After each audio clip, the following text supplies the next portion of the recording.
On organise cet événement pour, en premier lieu, avertir la population de ce qui peut arriver avec un projet d'autoroute tel que celui-ci, qui est le plus grand projet autoroutier français, avec beaucoup de voies nouvelles et les dangers de l'artificialisation des sols, le fait qu'il y ait un accaparement des terres agricoles.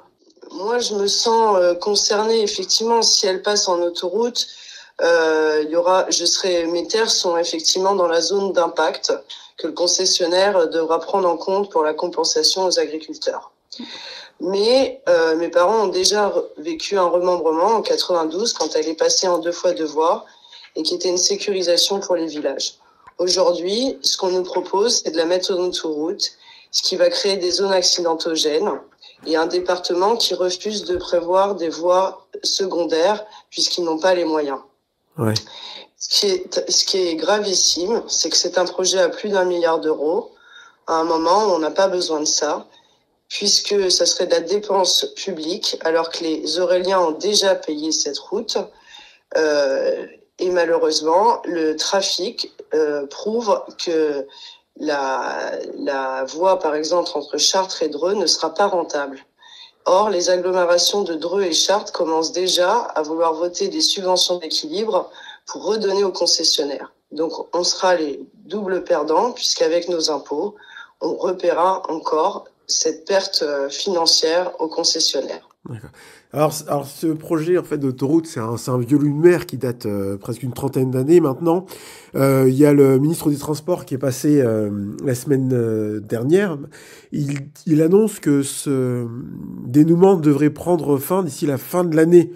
Alors qu'est-ce que t'en penses? Est-ce que tu penses que nous sommes à plusieurs ministres des Transports à cause des remaniements ministériels dus au changement politique de Macron, etc. Et le problème, c'est que ils n'ont pas les moyens de payer. Or, on nous annonçait déjà l'annonce d'un concessionnaire cet hiver. Ensuite, on l'a repoussé à l'annonce d'un concessionnaire en juin, puis en septembre. Et en fait, maintenant, on nous dit jusqu'avant la fin de l'année, ce qui a déjà été dit en 2024, en fait. Ouais. Et aujourd'hui, il y a encore espoir pour que ce projet passe à l'abandon?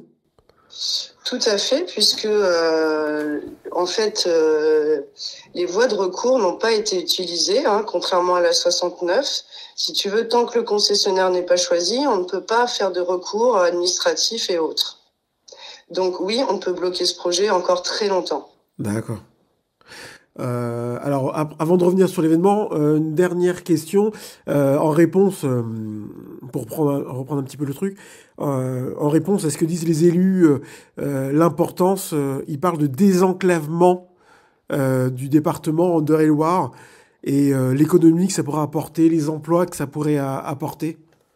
Eh ben, justement, c'est des vrais mensonges de nos grands élus, puisque c'est bien le contraire qui peut se passer. C'est un enclavement de l'Eure-et-Loir. Les autoroutes n'ont jamais créé d'emplois. Ils les annulent ou ils les déplacent. Donc c'est un pur mensonge, en fait. Ouais. Ok, ah oui, je vais te...